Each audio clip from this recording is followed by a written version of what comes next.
Hey guys, welcome back to my channel. My name is Sydney, and if you haven't seen my face before, then welcome. As you can see from the title, I am going to be showing you guys how I organize and get ready and prepared for a new semester.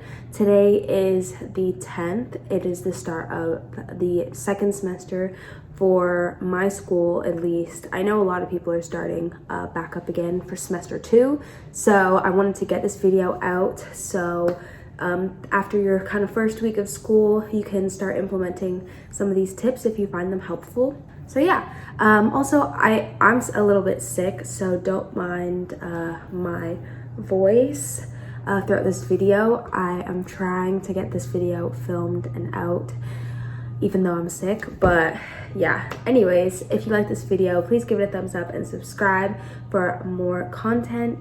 And yeah, let's just get into the video. I have a lot of tips for you, and I actually have to organize myself anyways. I've been putting it off so I could film this video, so I have a lot of work to do. So yeah, let's just get into the video. All right, so I'm gonna be on my laptop screen recording, and then I will show you like I'll have it on the screen. All right, so let me start screen recording real quick. All right, so my screen is now recording.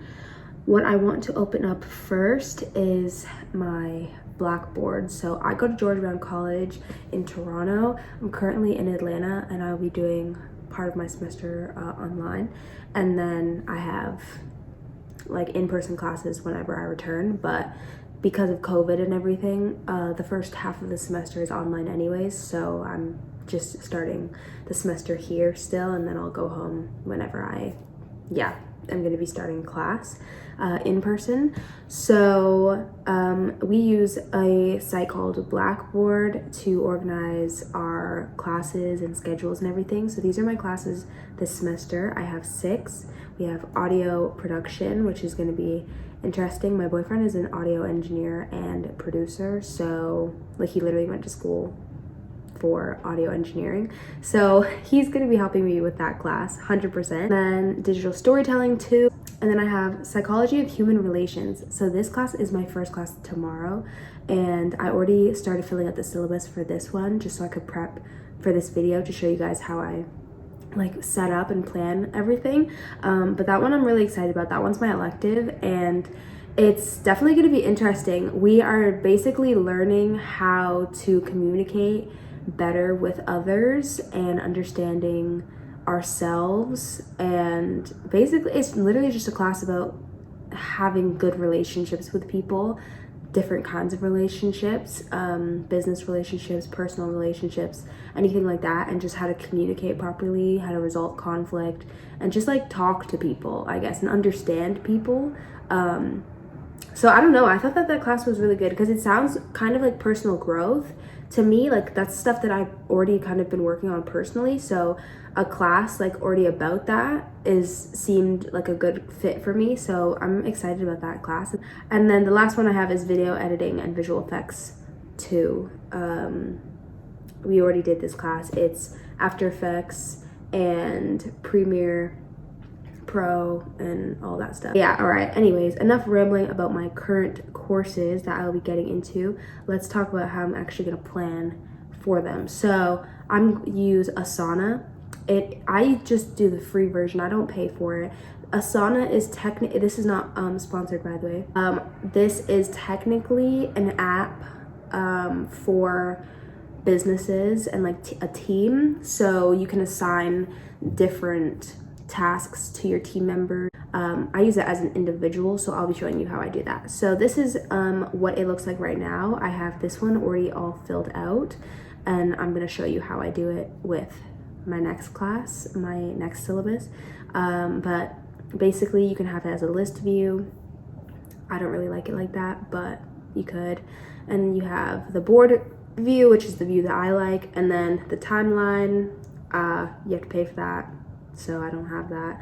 Calendar view, which is really nice for people to have that option. It already kind of fills it out, so I already know like, okay, week 5 I have a test and blah blah blah. I only do the major assignments in the calendar view. The other stuff isn't, unless it has a due date beside it, which I'll show you in a second, that it doesn't show up on the calendar. So I don't really use it as a calendar view. I use it as an overall, let me go back to the board section. I like to have it as an overall, like when I look at it, sorry, there's a plane. I like to have it as an overall, like when I look at this is my whole semester at a glance, separated into each individual week, and then I go week by week and write it somewhere else to then organize it further so I can break it down even further. This is more of an overview instead of looking at a normal syllabus, which is like super wordy and like charts, and it just doesn't look very nice. And don't really like that I have multiple different like syllabus documents, like PDFs from each teacher. I'd rather have it all in one place so I can see each class side by side, what I have to do for each week. It just makes it a lot more organized. So that's what I use it for mainly. I don't really use the calendar view. I only use the board view. And then I have the Asana app on my laptop. I have it on my iPad, and then I have it on my phone. So it's easily accessible, and I can constantly check it and update it if I need to. Because sometimes the syllabus changes, like last semester, especially it was the first time that I did it like this. Let me show you my one from last semester, completely filled out and checked off. So as you can see, like there's a lot of stuff going on here. We have 15 weeks in a thing, and this is what it looks like all filled out. And then you check off each week when you finish that class. And then I have the syllabus PDF for each class also in there as a PDF, like hard copy, instead of it just being like broken down like how I have it. But yeah, as you can see, it's a lot more clear to just have it across the whole front, week 1, week 2, week 3 kind of thing.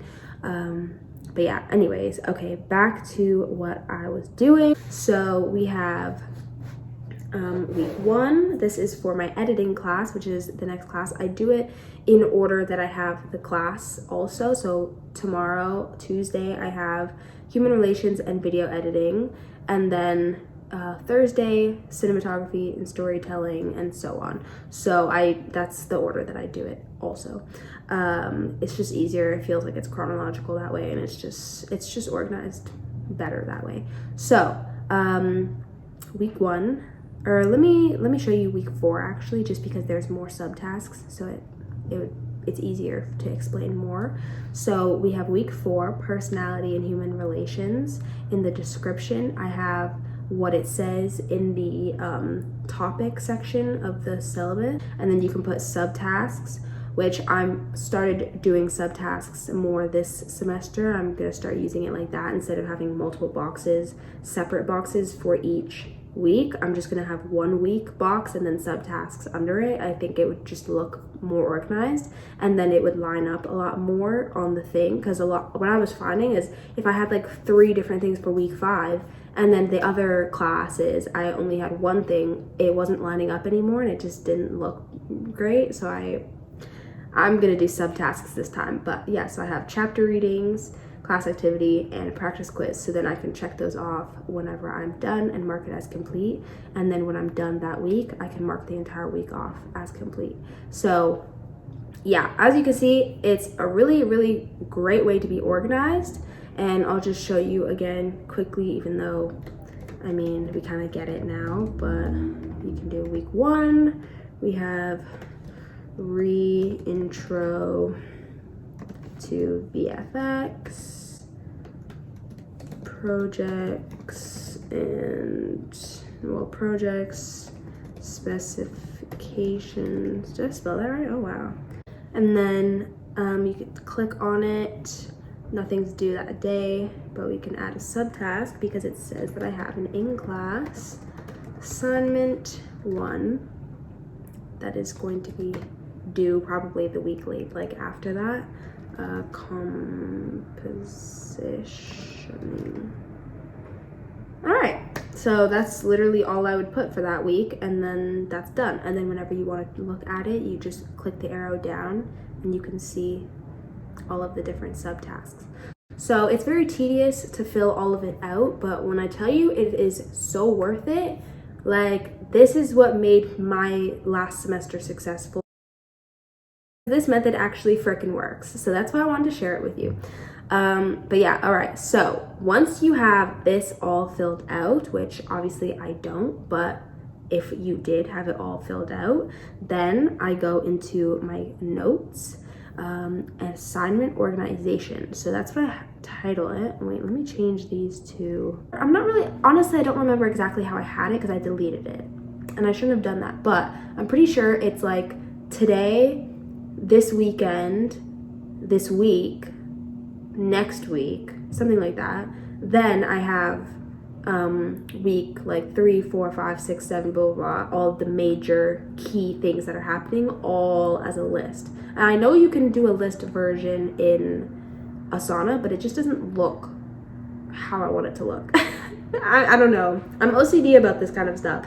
It doesn't look how I need it to look, so I like to do it like this. So I go and I fill out this entire thing each week, what I have for that week, and then I keep updating it and like removing stuff and moving it up. So like week 7 would then become next week, blah, blah, blah, as you get to that week or whatever. So I use the Notes app a lot for that kind of stuff. And then I also, this is from last semester, but I have links from class to rewatch / relook at. So those are the things that I would relook at after, study them. If I didn't quite get it, relook at those things, because a lot of the time in a Zoom class, they're just sending out links here and there and you're like, oh my God, and then you can't access it later. So you have to constantly copy down those links and throw it in your notes, then look at it later.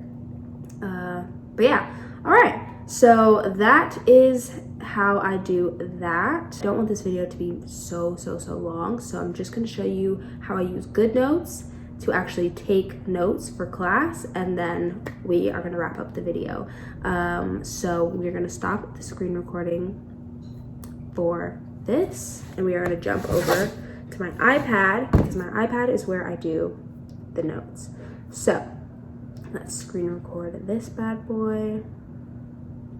All right, so now we are on my iPad. So as you can see, I have Asana opened up here already, and that updates if I just refresh it.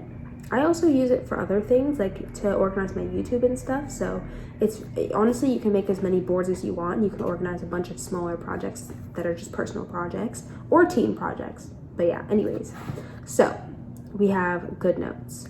So in my GoodNotes, we have a George Brown course planner, semester 1 and semester 2. I'm part of a startup called Path Notes. That's a part of George Brown technically. So that's in here, and we'll go into semester 2. So semester 2, I've already filled out some stuff in human relations. Because I have readings for this class, I separated it into weekly folders. So I've already done the readings for tomorrow to prep. So we have the PDF downloaded already, and I just went through and highlighted stuff in the readings, made some notes. Everything in blue is definitions, everything else just important stuff. And then you can, hold on, let me open, oh wait, whoa.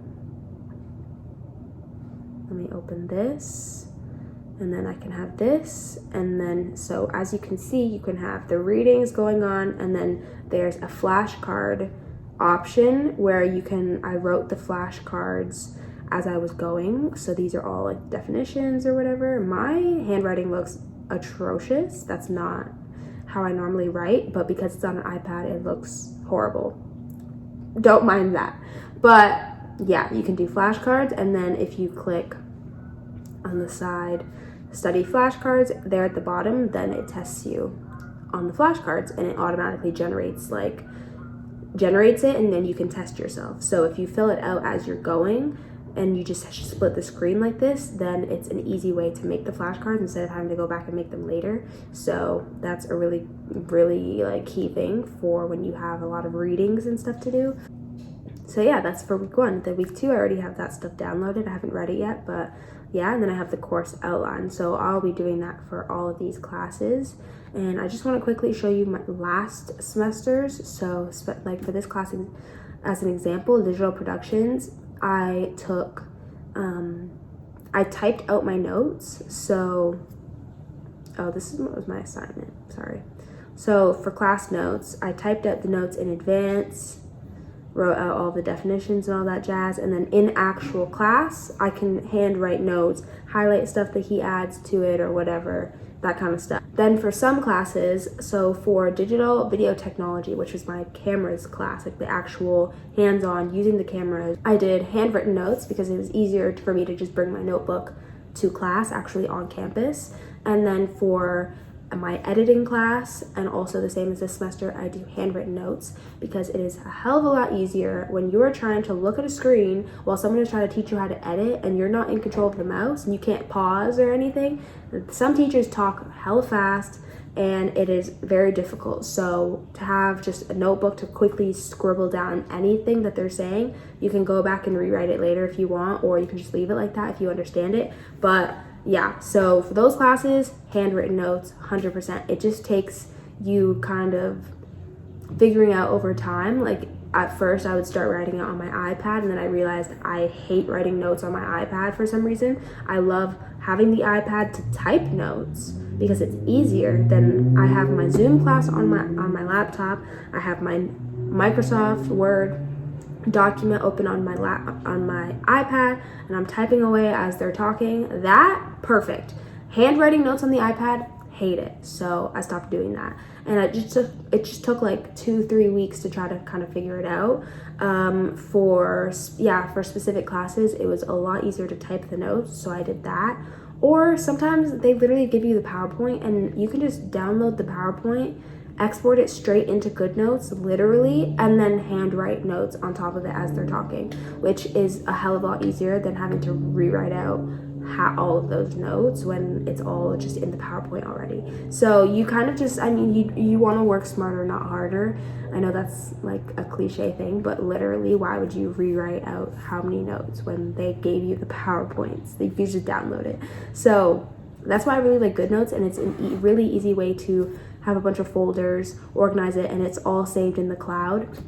So it's just easier. And then I have an external hard drive where I put all of my final assignments, because I have a lot of video assignments and all that, and we're supposed to upload it to YouTube and everything, but I post YouTube videos, so I don't want to keep that cluttered. So I save a hard copy of it on my hard drive, upload it to YouTube, they all screen it at the end of the semester, make it clear all of those assignments off of my YouTube. I have hard copies if I need it eventually, but I probably won't. And yeah, that's a really good way to digitally declutter half the stuff that you really do not need. Like even all of the stuff from last semester, half of the files that I have downloaded, all of those can be deleted at this point, because if they're not like important and I'm not going to use it later, then I don't need it. Yeah, anyways, let me stop the screen recording. And all right, thank you guys so much for watching. I hope that you guys made it to the end and learned some important tips that are going to help you for your semester. I hope that your semester is successful and it goes how you want it to go. Yeah, just buckle down, get it done. I hate school. Literally, I hate school. So believe me, I don't want to do this. And if this process worked for me, a person who literally skips class 24/7. Like in high school, I was always skipping class. Literally in college, I skipped probably 90% of one of my classes. I'm not gonna say which class, but I skipped 90% of that class, still got a very good mark, because as long as you hand in the assignments and you're like reading the PowerPoints or something, or just skimming it, you're good. Like I'm not the example, you know? Like, so if this worked for me and my GPA was what it was, I'm telling you, it will work for you. It will. And if you have any questions, leave them down below. Like this video while you're there, subscribe, and I will see you guys in my next video. I post on Wednesdays, so I'll see you next Wednesday. All right, bye.